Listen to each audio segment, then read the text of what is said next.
Indiana Fever get another win and continue the win streak as they defeat the LA Sparks 93-86, and Caitlin Clark notches another triple-double against the LA Sparks to secure the Indiana Fever with another win. So honestly, this wasn't the best performance by the Indiana Fever, and not everybody was playing well, but they were still able to get the job done against the LA Sparks. If you guys don't know, the LA Sparks are the worst team in the WNBA with 7 wins and 25 losses. As you guys can see here, Caitlin Clark had 24 points, 10 assists, and 10 rebounds. Another triple-double. Another history performance for Caitlin Clark.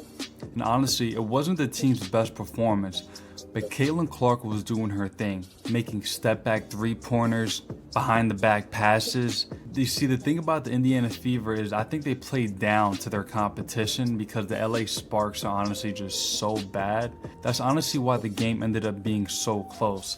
Like, I saw Caitlin Clark trying behind-the-back passes. Like, they were doing a lot of fancier stuff against the LA Sparks because they're really bad. But Caitlin Clark honestly did her thing, and a lot of other people did not play well for the Indiana Fever. Like Kay Mitchell, she had 18 points. Aaliyah Boston had 24 points. Nazir Smith had 13 points. Lexi Hall, she only had 4 points. Like, if Lexi Hall had more points, this game honestly would have been a blowout. But it's honestly great to see what the Indiana Fever are doing right now with this team. And this is the thing, if you want to go far in the playoffs, you have to win games even when you're playing really bad.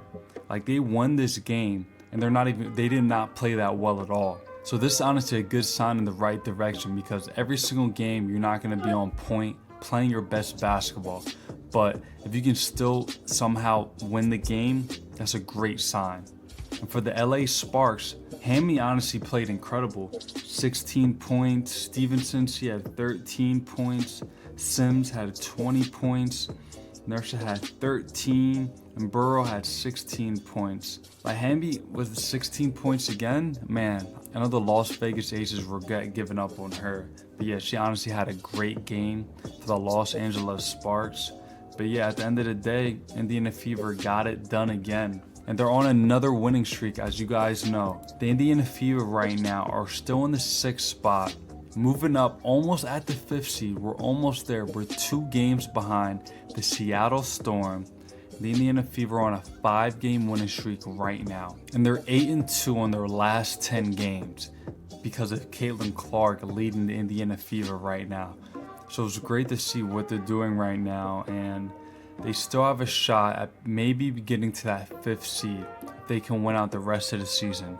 There's 6 games left remaining on the schedule, and honestly feel like if the Indiana Fever can win out the rest of the schedule, they will become the 5th seed and possibly play the Las Vegas Aces in the playoffs. It will honestly be a great matchup. But it's great to see what they're doing right now, and the Indiana Fever had over 11 turnovers this game. This was awful. Over 11 turnovers this whole game against the Los Angeles Sparks. They were playing very sloppy. They just weren't making shots, missing layups. Like Aaliyah Boston, she missed a few open layups, which was honestly unacceptable, but they still got the win somehow, and they were playing very sloppy. Probably one of their worst games this season. But like I said, I honestly feel like they played like this because, they're playing down to their competition. I mean, you're playing the Los Angeles Sparks, the worst team in the WNBA. Like, look at this. They have 7 wins. The Los Angeles Sparks have 7 wins and 26 losses. They're not making the playoffs. They're not going anywhere. Probably trying to get the #1 draft pick at this point. I know they just played down to their competition because it's the Los Angeles Sparks, the worst team in the WNBA. So, it makes sense why they didn't play how they normally play when they face higher competition. Like, for example, when they faced the Connecticut Suns, the 2nd best team in the WNBA, they got that win. See, I personally feel like, they just played down to their competition because the Los Angeles Sparks are the worst team in the WNBA. So it's good to see that they still got the job done, though. 93-86. And Caitlin Clark with another triple-double, 24 points, 10 assists, and 10 rebounds. Making history again for the Indiana Fever.